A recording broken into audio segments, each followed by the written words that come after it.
Hello everyone, this is Namrata. Hope you are doing good and staying safe.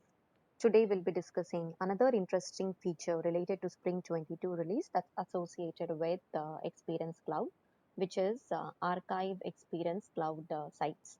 Prior to this video, if you recall, we discussed on how to convert or migrate existing workflows to Flow, which is also a Spring 22 release feature, right?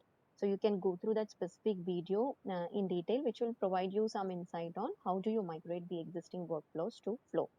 Now let us recap what all we have covered in our Experience Cloud tutorial.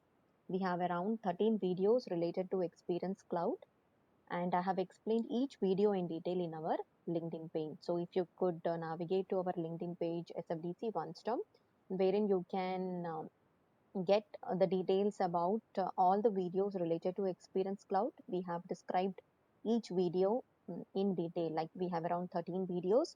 So I've explained what each video consists of, how do you have to learn the Experience Cloud and in what sequential order.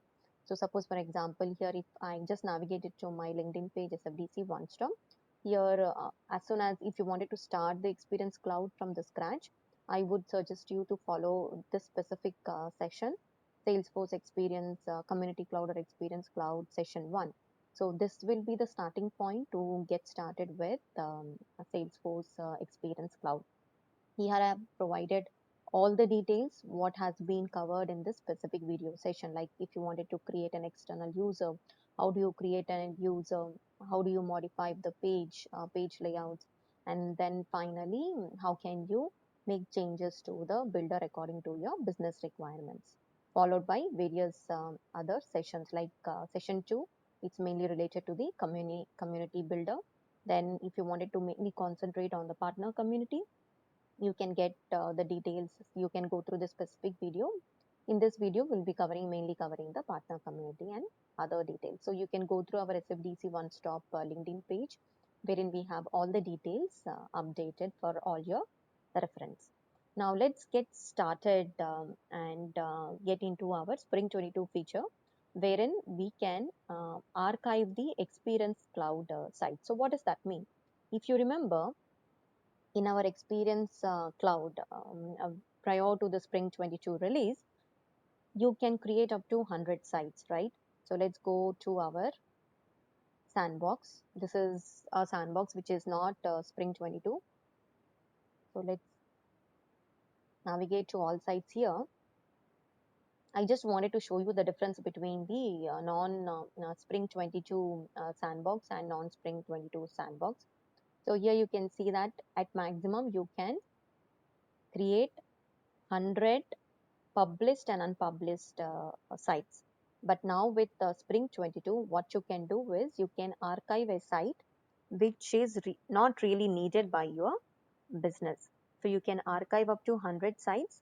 When you archive these sites, what will happen? These sites will not be showing up, or these sites don't count against your Salesforce limit of 100 sites. Now, after a course of time, business come back to you and say that, hey, whatever the site you have archived, we want that specific site to be available again.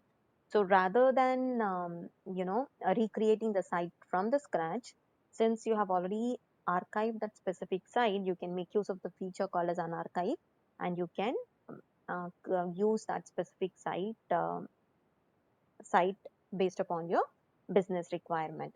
So let's log in into a sandbox Spring 22 instance. So here, this particular sandbox is a Spring 22 sandbox. I have navigated to the digital experiences, click on the all sites. So once you click on the all sites, you see the difference, right? The one which I've shown earlier it's not a Spring 22 sandbox, but now this particular new sandbox, it is a Spring 22 sandbox. Here you see, you have a specific URL which is provided related to the digital experience app in the Lightning experience. So let's try to click on this. So it is navigating me to the CMS experiences. Here you see, this is my specific site which I have created, right? So I have a site called as a SFDC One Stop, which is already active. Now when I click on this specific site, it opens up a new tab and it navigates me to the separate tab called as an SFDC one stop. Here you see that it provides me all the details like what is the name of that specific site, what is the template that I have used, what is the status, when was the site last published, who has published it, what is the framework that you are using. If you are writing down any description, it will be updated over here. So here you can see that you have the workspaces, you have builder, and you have link to the site. So you might be wondering where is the archive button here. So in order to have the archive button, you need to have at least one active community license in your org to use the feature called as archive or unarchive. For if at all you are not able to see that, which means that you have to reach out to the customer Salesforce customer support to enable the archive site feature. So once the Salesforce support enables the archive site feature, you will be able to see the another button next to link to site, which is archive. So using that, as soon as you click on the archive, that particular site will be under the maintenance mode, which means you will not be able to use that specific site.